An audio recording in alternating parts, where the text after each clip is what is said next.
I'm Richard Litofsky, co-founder and CEO of madVR Labs. Today we're showing our new motion interpolation. And a new motion interpolation is, the goal is to be able to provide motion handling without that soap opera effect, and also to minimize those frustrating artifacts. Because everybody loves motion handling for the most part, but it gets frustrated. A lot of people wind up turning it off because you start to see things like tearing, edging.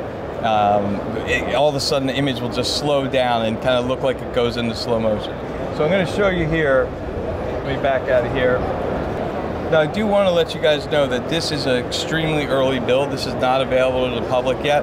So this is actually our Alpha 2 release. So at CEDIA, we took these algorithms and we ran them in the lab to produce the video.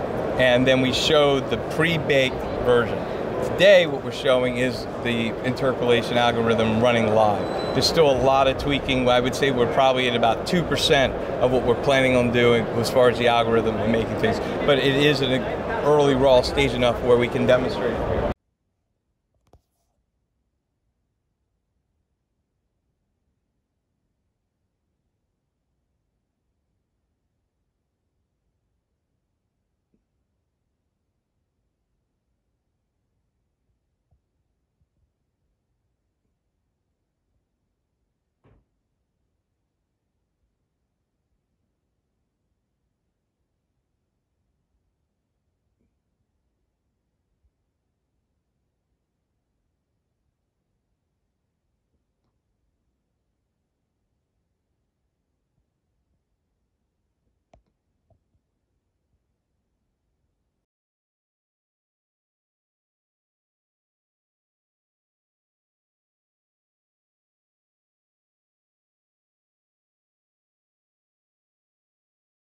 Yeah, but it keeps me guessing why they are doing a movie in 24p with that camera. I don't know what they thought. Yeah. It's a real mess. Well, you know, it's interesting that you bring that up because a lot of people say, well, I really like the look of film, right? And film is 24p. But what we find is that it's what people are used to. This hasn't been a choice, right? The films are made at 24p, and people don't generally like to watch them with motion handling on because it creates that really strong soap opera effect and has different artifacts like tearing, halo effects, those types of images. So what this allows us to do is to bring the best of both worlds, give you the look like that smooth motion without that strong soap opera effect and without the artifacts. So this is still very early on, like I said. This is probably about 2, maybe 3% of what we're planning on bringing into this feature. Soon we're going to release it in beta for our customers and that really want to play with it, and then they can get used to it as we continue to do AI-based training. This is the world's first AI-based motion interpolation, and so the good part is it allows us to do next generation motion interpolation, and what's different about this is it operates on a per pixel level. Okay, so motion interpolation prior to this is done on a zone basis. So the screen might be divided into, say, 10,000 blocks of pixels, and it can move only those blocks individually. So one block's going this way, the other block's going this way, and that's where you get this kind of tearing, right? So it's almost like that kind of local dimming concept for backlighting, but in terms of interpolation, where we are operating on a per pixel level with this AI base due to our extreme GPU processing. And what this does is allows us, every single pixel is individually manipulated so that we can provide those type of motion handling without the strong artifacts and without that traditional really strong soap opera effect. Sounds great. Richard, can you show us maybe the typical basic feature for what your system is designed? Means auto tone mapping. Can we show you something like a split screen on off, what happened without and with? You have an example maybe? Not on split screen, but we can toggle it on and off. Yes, sure. Please. So what we can do is we can take a look at our dynamic tone mapping. This is a really strong example. Okay, this scene is very difficult for tone mapping to get right. Okay, it's a very intense scene. A lot of HDR, a lot of brightness, okay? And so this is what typically happens. Okay, if you try this on most displays, projectors, this is how it renders with the Envy. Notice all this fine detail in the greens and all this being rendered, so it's very bright, but it's still maintaining all the detail. So when I press this green button, it turns the Envy tone mapping off, lets the display take over the tone mapping. I'll go ahead and do that now. Okay, so what you have here is, of course, it's overblown, but you've also lost a lot of that fine detail. Okay, now some people see this and they say, well, you know, are the TV settings adjusted right? Is this really a fair comparison? And for that, we invite people to try this on their own TV, try it with your own projector. You can get this content, of course, off of your movies. Or there's also the HDR Spears and Munsell benchmark disc that has great demo material. Okay, so this was off. Yeah. So I'll show you like another example. I'll turn our tone mapping back on. Okay. So you see Harry's face right here. You can still see him. Okay. You turn our tone mapping off. It's done. Starts to get, you know, lost. Off, and our tone mapping back on. Big difference. The other big thing too, if you want to take a look at our nonlinear stretch. So our nonlinear stretch is really special. We have patent pending on it. This is the first time anyone has done vertical compression with horizontal expansion. And what's really special about that is when you compress something vertically, naturally, think of a sponge. If you think of your TV as a sponge and you squeeze the top and bottom down, naturally you do that with a sponge, the ends are going to go out. Okay? So in this case, we're able to compress vertically and then stretch horizontally the additional amount, and that shares that geometric distortion across both axes. So some people are familiar with nonlinear stretch, how it's done in the past, and they might have a bad taste in their mouth. Oh, you know, it makes people look disfigured or things really strange. Well, that's our secret sauce on our nonlinear stretch, is that we share that geometric distortion across both axes. So now I'm going to go ahead and I'm going to show you this. Okay, so I'm trying to pause it on the spot. Okay, this is actually 16:9 content. Okay, now what I should point out is we have this is a 16:9 TV, okay, but we have the Envy set up to treat it like it was on a scope screen. I think it's set to 237. Okay, so the black bar you see at the top and the black bar you see at the bottom are not black bars like you would see on your screen at home. Okay. You should think of this as your masking, okay? Because this is the aspect ratio of your scope screen where this content is. Okay? Got it. So when I turn the nonlinear stretch off, you can see this is what the content natively looks like. Okay, but if you didn't realize we were using nonlinear stretch, if you didn't know that, you would never realize that from the content.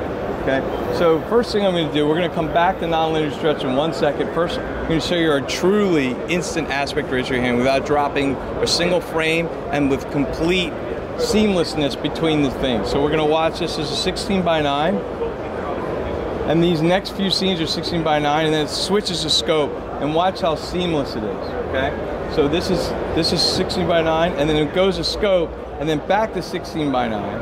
Okay, and then we're going to go back to scope right about here, and then back to 16:9 again, and you can just see seamless, right? Not even a single hiccup. It's very transparent. Most people, if they're not paying attention, don't even realize that it's happening in the background. Okay, so now we really want to have some fun. Back this same content up, and we'll watch the same thing again, but with the nonlinear stretch on the whole time. Okay, so now not only does it all look natural without looking stretched, but the whole thing appears to be scoped. Absolutely. So remember, this was all 16:9. And so was this in the next few cuts. And that was scope. And that was 16:9. And then it went back to scope right there. And then it came back to 16:9 here. So you can just see that instant aspect ratio control combining with that. Okay. Now, inevitably, someone says, "Hey, I got a 16:9 TV. It's a very nice TV. It's up on my wall. I love it. This is what's my main theater. Or people say I've got a 16:9 screen. Well, what can scope do for me? What can instant aspect ratio handling do, and how could I use NLS? Well, it's a great thing because what I'm going to do now is I'm going to switch this. We'll do this on yesterday.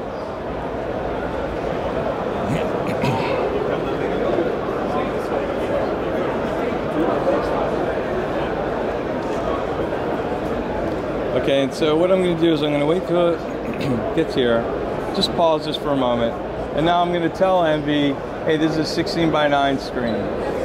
Okay, now you'll notice the black bars are actually quite small. Yeah. Okay, this is actually stretched. Okay, so this is not natively 16:9. When I turn it off, that's what the black bars should be. So if you look here, we're pretty much cutting half the distance down, right? So this is where we're at, and that's how much we gain back, okay? Now, we could get more aggressive with it, okay? We could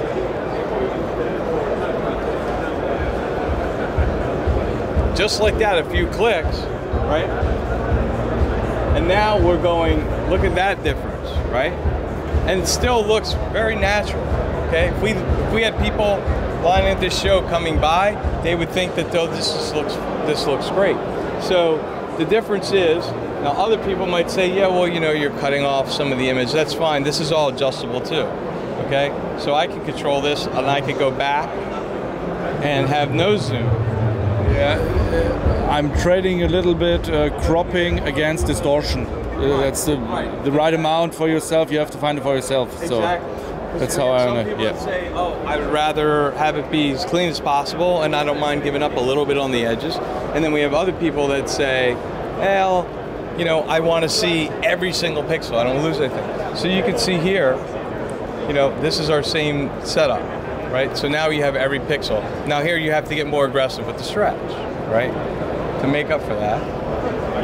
Okay, but you still see as you go on and off, it still looks very natural.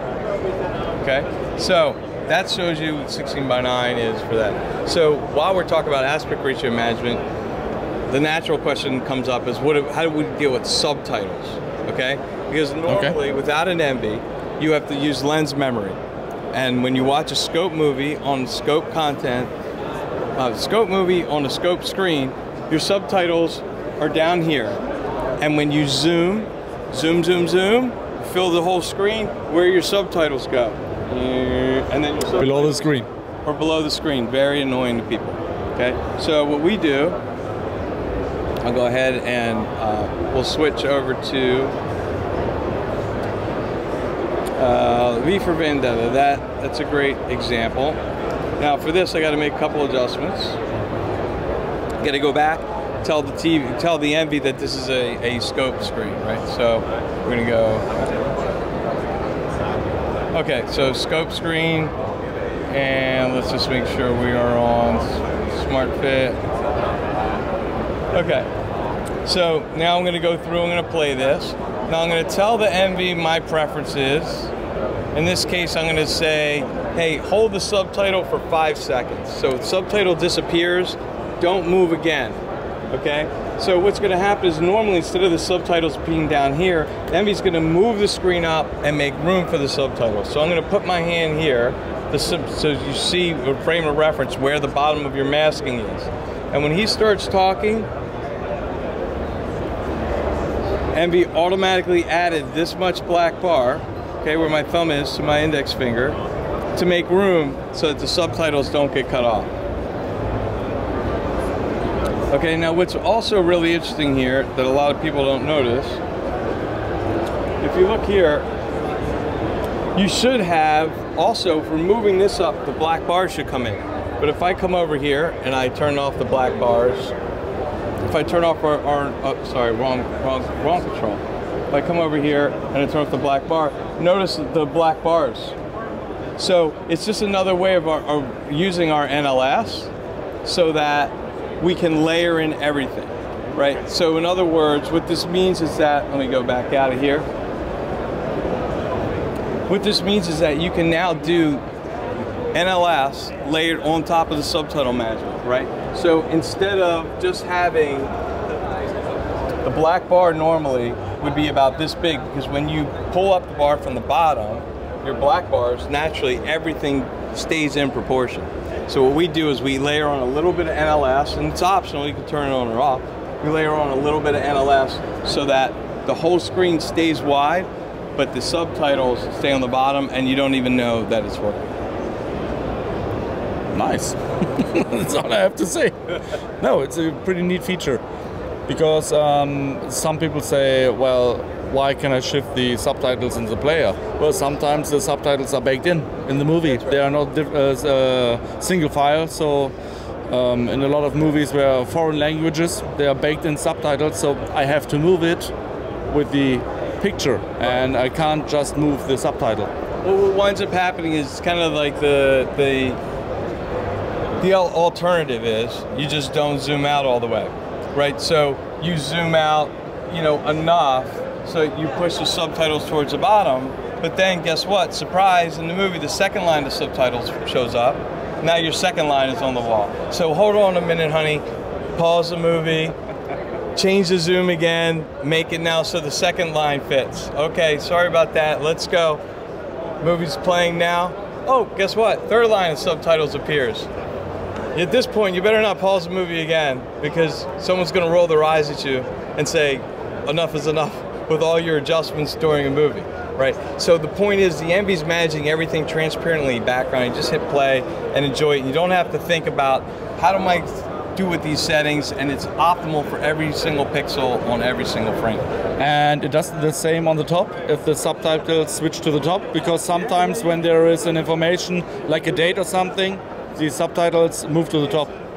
Absolutely, it's a great question. And if you notice here, we talked about the stickiness. Yeah, I saw that bit, that's why I had the question. Yeah, so the top and bottom operate independently, okay? By the way, here's your options, in case you're wondering. These are the different presets of what you can do. This is how long it will hold this image in place, because what you don't want is it moving back and forth. Okay, as soon as the subtitles disappear, you don't want it going back, because it's very natural, half a second, a few seconds in between dialogue from the time someone stops and the subtitles go away till they start talking again. So the point of the stickiness is to be able to hold that for a relative amount of time. Now 5 seconds is aggressive, that's how I personally use it. I want to go back to full screen as quickly as possible. Some people choose until the end of the movie, okay, because they don't want to see it change again. Again, personal preference. So it'll hold that, and it'll say, oh, I needed one line. If later in the movie it needs 2 lines, it'll move it more to fit 2 lines. If it needs 3 lines, it'll move it to whole 3 lines. So back to your question about the top. A lot of times the top is more kind of closed captioning, you know, in brackets, doorbell rings, right? So the top and bottom will operate completely independently. Okay, so there might be 2 lines of subtitles on the top, and it might need 1 line on the bottom. So we'll dynamically shrink the top by 1 line and put doorbell rings up there, while shrinking the bottom 2 lines and putting this in there. And again, by controlling the stickiness, you keep it so that it's not constantly moving around as you want. Got it. Typically what we see is leaving the top stickiness on instant, so none. Okay, because usually you'll get doorbell rings and then it's gone. Yeah, that's it. And it's not like constantly going back and forth, whereas the subtitles, there's a lot of coming in and out. So Richard, on the end of the day, when you have made this final presentation, which was not really planned, but it's now running 25 minutes, very nice. On the end of the day, you have 2 models. So tell me, what is the difference between the models, and if it is possible in 2 minutes or in 1 minute, or why I should buy the cheaper one, or the luxury one version? What is the name of this? Sure, so the Envy Extreme's our top-end model, and then the Envy Pro is our baseline product. Okay, they're very similar. They provide different, very similar levels of picture quality. Okay, the Extreme has about 2-3 times more processing power than the Pro. That means that it can run more algorithms at a higher strength than the Pro, okay? So for example, we have something called the AOA, the algorithm of algorithms. This is the king of the hill that runs in the background and directs Envy. So you say, I want nonlinear stretch, I want sharpening, I want motion interpolation, I want this, I want that. The Envy is looking at all of your options, and it's never going to let you shoot yourself in the foot, because if we just ran everything that you put on, then you could be overdriving it, and that would result in frame drops, and you would see stuttering. And the people that run their own PCs for movies and things like that are well aware of this type of challenge. How do I get the maximum performance without introducing problems during playback? So the Envy has this AOA that's built in and managing this all the time. Okay, and so the AOA has this room. So on the Pro model, the AOA is going to say, okay, you asked for these 12 features, and you asked to run, you know, this at this high level and this at a low, and then it realizes, okay, I don't have enough bandwidth, I don't have enough processing power on the Pro to pull all that off, so I'm going to run the chroma upscaling at low instead of as high as it could be. And I'm going to turn off these 3 things you asked me to run, because it's better just to disable those features in real time than to see playback issues. So the Extreme gives you so much more headroom. Okay, on top of that, the Extreme has features like geometry correction that we didn't talk about today, but geometry correction allows you to perfectly fit the image without introducing any artifacts or using any type of keystoning. And so it's still, everything remains razor sharp. So people say, well, why do I need that, right? So A lens, if you're using an A lens, typically you'll be familiar with barrel distortion. Okay, and the closer your throw, the bigger the barrel distortion, right? So the Envy allows you to completely undo that barrel distortion so that you have perfectly square image on your screen without using any type of overscan, okay? Or curved screens perfectly fit a 2D image in a flatly in a 3D space, because a curve is a 3D space, and normally you would see some wobble or some distortion as like a text, a ticker went across the screen. So this will allow you to completely do that flat. And then other things too, like for trying to get the projector and the screen square. So these are reasons to have geometry control. That's only available in the Extreme. The Extreme also is the only one getting our motion interpolation, which we showed earlier.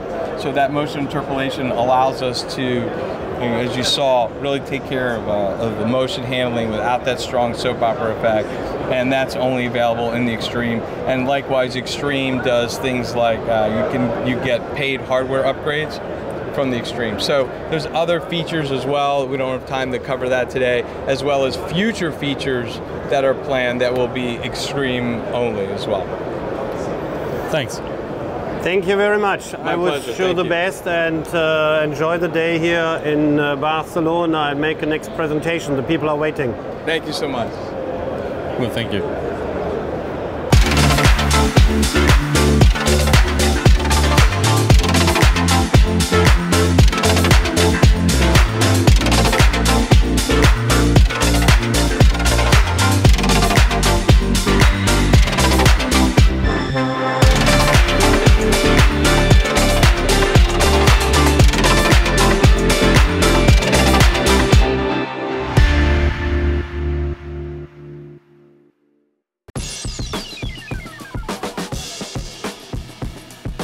Wir von GROBIKINO begeistern uns schon seit über 22 Jahren für das Kino und die große Welt der Unterhaltungselektronik.